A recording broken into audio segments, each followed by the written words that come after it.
Pamela, I heard a troubling rumor that concerned you. Can I ask you about it? Well, if it isn't Budget Bethany, what could the resident penny pincher be coming to me with today? That is quite rude of you to label someone like that. So please refrain from doing that in the future. We've never spoken directly before, so I don't see how you can come to that conclusion. Do you think you can get away with treating people like that? I only call it like I see it. And I have a gift when it comes to knowing the class of the people that I meet. It's a pour dart that alerts me to people that have only known public, transportation, and food stamps, so I didn't get any welfare on me. I only rarely see you come to the kindergarten to pick up your spawn. But when I do, I've only seen you in Goodwill bargain bin fashion. I'm shocked you can say such things to another person and not feel a shred of embarrassment. Full disclosure, I see a lot of people in my line of work, so I've picked up a good eye for these things. Even though I've only seen you a few times, I can easily tell that your family barely clears the line to make it into the lower middle class. I know you are busy at work, so it's hard to catch you at the kids' school, but I really wanted to talk to you in person for this. Well, I am a hardworking mother, unlike some other lazy women who waste their time doing who knows what. I'm different from the likes of you, so it's hard to understand what you're saying. Please take this seriously. Whatever. What did you want? I'm a busy woman with lots to do, and I'm being kind enough with my time associating with the likes of you. So hurry up and get to the point. Finally, I heard this from Katie's mom and wanted to know your point of view on it. A little while ago, Katie broke out with a high fever and went to the university hospital. But when her mother went to the reception desk to get help, you turned her away. Did that seriously happen? Something as minor as this makes its rounds as a rumor nowadays? Stay-at-home moms have way too much time on their hands and are always making mountains out of molehills. This is why I hate dealing with them. If they have enough time to make up rumors and spread them, get a job and see how the world really works. Is what she said true or not? Because of that, she said she had to drive almost an hour to the next closest hospital to get Katie looked at. Why would a receptionist like you deny them entry? You don't have the authority to deny care to patients that come to the hospital, right? Of course I do. It's half of my job. As a receptionist at the best hospital in the state, I am the first line of defense against undesirables thinking they can waste our wonderful doctors' time. I have to think about the hospital's image as well. It makes us look unsanitary if we let poor people in. If people that actually make the world work see the unwashed masses in our hospital, they would think twice about entering and not get the treatment they so rightly deserve. That is not how a hospital works, and that definitely isn't something that is supported by the hospital. Why would you deny Katie anyhow? Isn't it obvious? Katie's family is flat broke. How could you know that? I heard that they live on the south side, so that should tell you enough. No, not really. What's wrong with coming from the south side? See, this is what I'm talking about. Stay-at-home moms know nothing about the world that's around them. They are so focused on their tiny insular world that they never try to learn more or be better. I also heard that they rely on welfare checks to get by. Makes me wonder how they were able to send that girl to our prestigious kindergarten. So, to answer your question, there is no way it could allow someone like that to be taken in by our hospital. As you can see, I successfully protected the hospital from having to deal with such peasants. What a medieval aristocrat thing to say. Why, thank you. It wasn't a compliment. You need to understand that they have their own place to go. It's noblesse oblige that we follow. Our hard-earned tax dollars, go to fund hospitals that they can use. Since they obviously can't pay for those things themselves, we do it for them. Second-rate people get second-rate doctors and facilities. They should be happy to get that because if it weren't for people like me, they would have nothing. Your way of thinking and actions are causing the hospital more problems than you think. Even from an economic point of view, a child's medical costs are quite low compared to the value they will bring to society in the future. What makes you think you have the right to unilaterally make judgment calls of this magnitude? Are you? For real? Where does a dumb housewife like you get off talking like that to me, a registered nurse? Uneducated people like you are the reason we need separate institutions to keep dirt from mixing with diamonds. This has nothing to do with class, but it has everything to do with the hospital. You are denigrating the name of that great facility. I didn't want to bring it up, but I too have a stake in what happens at the university hospital. Shut up already! I don't want to hear anything about social contracts, or it takes a village to raise a child. Those are just quotes that make poor people feel good about helping other poor people. I am a veteran nurse with a salary that matches my skills. You and I are on different playing fields. I play starter for the pros and you play bench warmer for Little League. Please don't think you can lecture me about anything. It seems like nothing I say will make you change the way you see the world. Minnows don't tell sharks what to do. In any case, stop turning people away at the reception desk and make sure you apologize to Katie's family. Just who do you think you are talking to like that? And you trying to win more points with your commie friends? This is a free country and therefore I am free to make the decision on who can and cannot enter my hospital. I have no reason to do anything you ask. I am simply asking you to make changes before you regret it. My only regret is wasting my time listening to your whining. From here on out, do not make such serious decisions without first consulting others. People's lives should not hang in the balance due to your whims. What's up? Sorry, I can't answer the phone right now. Daniel, it's terrible.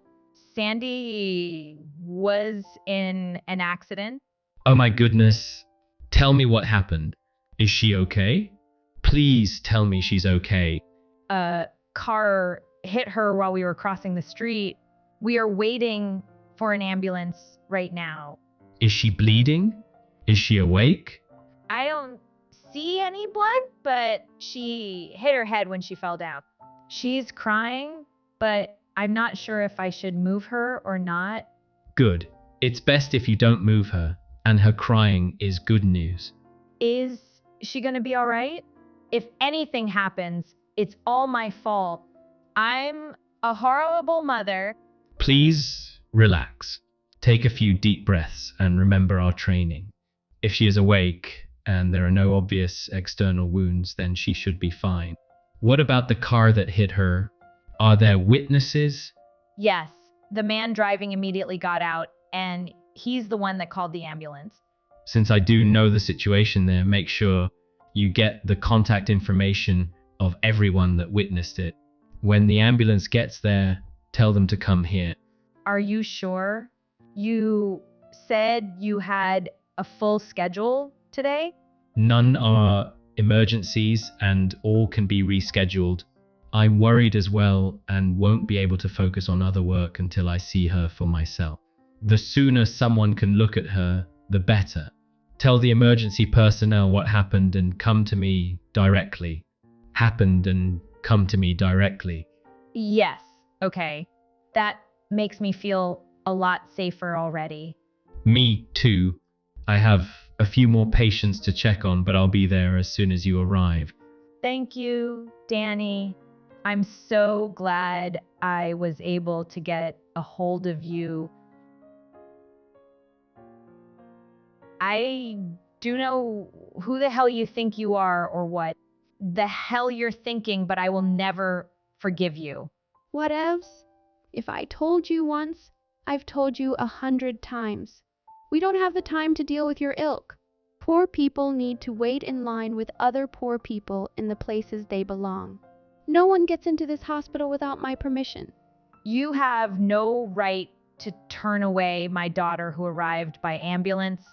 Even if you're a nurse, that is not something a receptionist has the authority to do. Either you're power tripping or you have a few screws loose. No, you are the one who needs to get their head checked. We will not look at a welfare baby because it is a waste of resources. That can be better used to treat those of us who actually earn our keep. Do you remember what I said to you? People of your class need to find places that match your own social status. That does it. Your disrespect and horrid insults have gone too far. You will regret having done this. Oh, I'm so scared. Threats from the lower classes always make me laugh. They get all huffy about some minor issue, but then are soon distracted by a sale on frozen TV dinners at the supermarket. This is not a minor issue. My daughter may have a broken leg. I don't care if the child of some blue-collar family has a major injury. I will not let them into my hospital. Enjoy your ambulance ride and get out of my face. I have to take a shower now after talking to you at my desk. I feel dirty after being exposed to your popper particles. You keep saying it's your hospital, but you just work there. Yes, but I have the attendees list. Remember, the only people that can allow you into this hospital are God, the director, and me. And God needs to ask me if he wants in here. That's a relief then. I'm glad you finally see things my way. Yes, because my daughter is the director's daughter. What does that mean? Really? You need it spelled out? Once upon a time, I fell in love with a man when we were both M's. We got married when he became the youngest head surgeon ever, and I ran the pediatrician's ward. I retired when I became pregnant to focus on raising our child. That child is the one you declined entrance into her own father's hospital. You probably just saw him down in the reception area talking on his phone. One guess as to who was on the other end of that call.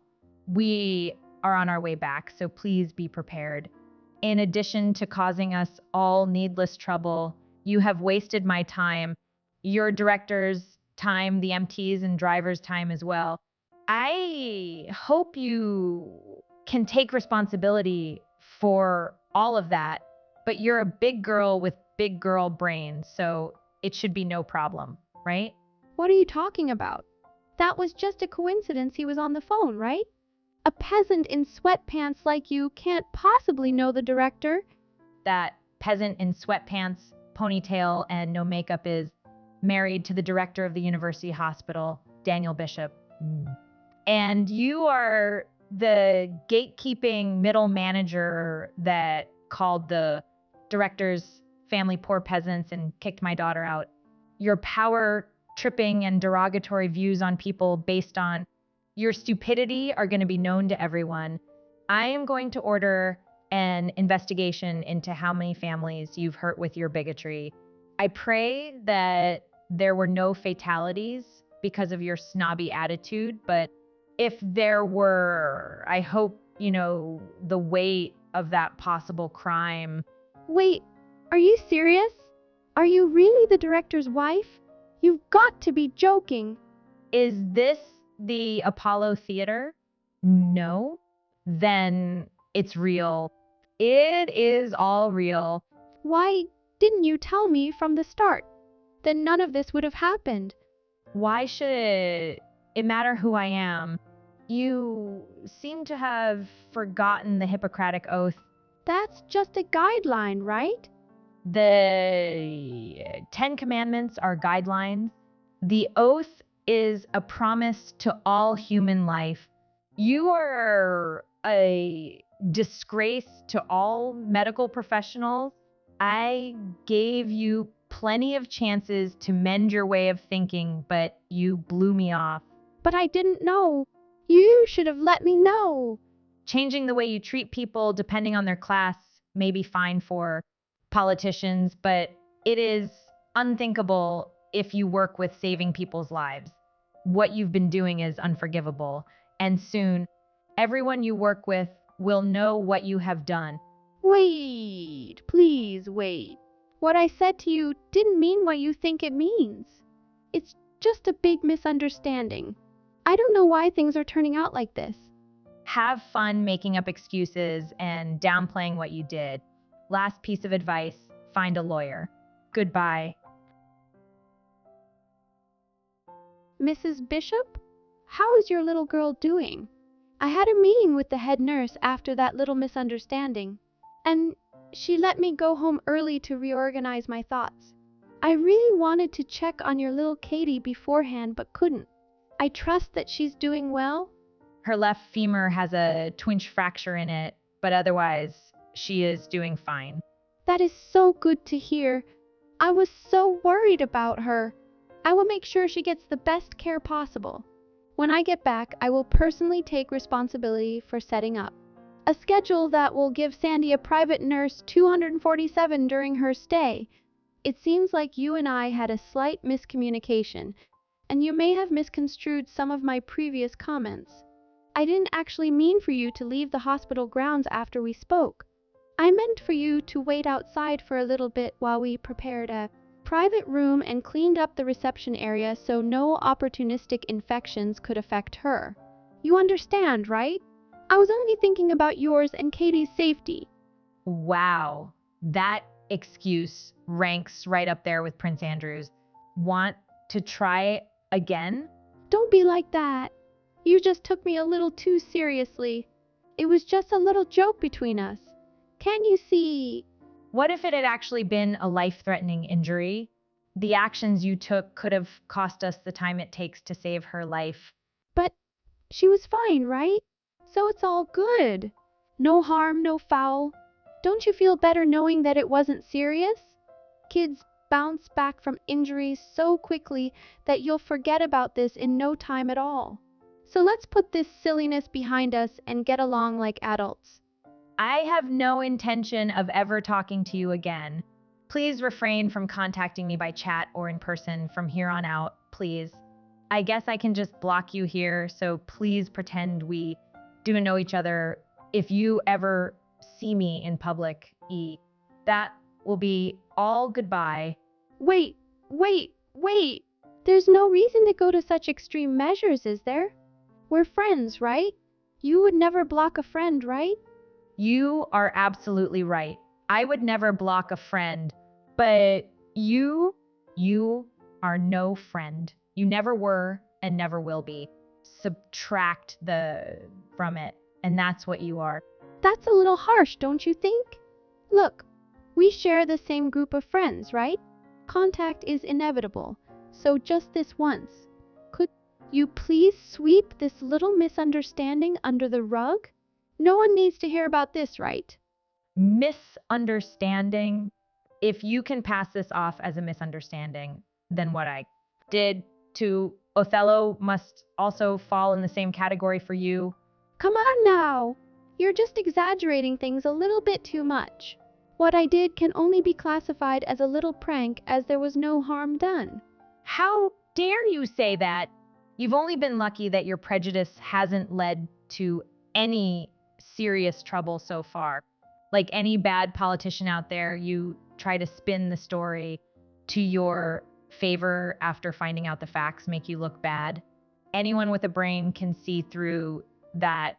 Once you knew who my daughter and I were, you changed your tune, like the church pardoning Galileo 350 years later. Seriously, aren't you saying some pretty harsh things to me? I'll let things go as long as you don't spread what happened between us, okay? I won't have to say a thing to you anymore because we are as good as strangers. That's impossible. We go to the same kindergarten, right? Since you're the hospital director's wife, and I'm the hospital's head receptionist, we should be friends and make a group of associated mothers. Of our choosing to sway the kindergarten principal to our side, That should open up more paths for our children to stand out and succeed. I can't believe you're still trying these tactics. I may have misread you at first, but think of what we could do united. I don't care all about your ambitions, but don't get any of that on me. I refuse to associate with anyone who judges people simply by the way they look. No good can come from that line of thinking. It's not like I really believe things like that. I felt like I had to put up a strong front to keep bad influences from affecting our children at kindergarten. I really am an open person who accepts all people for who they are. There you go again, trying to rewrite the past and redirect the conversation. You should have gone into politics, not medicine.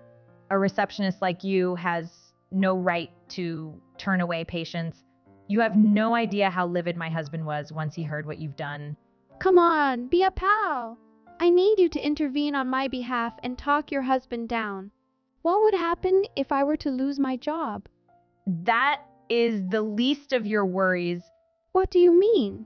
Plans are already in motion to place you on unpaid administrative leave while the hospital investigates your actions. This is a serious case that could hurt the hospital's reputation, and they want to find out who is responsible for all of this. You're joking, right? This is just a joke to get back at me, right? If it is, it isn't funny. I could be in serious trouble if it were true. You're right. It isn't funny Thank goodness. because it's not a joke. You, of all people, should know how serious I am after what you did to me. I told you that you would regret crossing me. Someone like you has no right to be in the medical profession. Consider it a favor. Now you're just bullying me for doing my job. Why are you persecuting a woman who has only done her job with honesty and kindness? Do you even know the meaning of those words? If so, how dare you associate them with what you have done to me and other patients? Changing the way you act towards patients based on their looks? Is that part of your job? Do you need me to recite the Hippocratic Oath to you? Well, it's not exactly like that. You see, while my decisions were based on certain visual factors, there is a deeper je ne sais quoi that underlies what I did. I'm sick of hearing your excuses and have more important things to do. You need to wait until the head nurse contacts you again. My husband says he never wants to see your face again. I am of the same desire. So if I see you at the kindergarten again, don't talk to me. Okay, I'm sorry for turning you and your daughter away. Isn't that enough? So please speak to your husband on my behalf. I really need this job. No, what would I get out of doing so? Is there any merit for my husband or the hospital? I think not. Please, I'll do anything. I promise to change. Give me another chance. From my experience, people like you never change. Consider this a lesson in morals in the real world. Class dismissed. In the end, Pamela received a call from the hospital and her employment was terminated. On top of that, further investigation led to both the hospital and Katie's family being sued for damages to reputation and mental anguish, respectively. She panicked when she got served those papers and ran to her husband to bail her out. But when her husband heard the full story, he was so appalled that he asked for a divorce on the spot. She disrespected people for being poor, but now she's having trouble finding a job. News of what she did has spread around the whole state, making hiring her a liability. Last I heard, she quietly left the state, and no one's heard from her since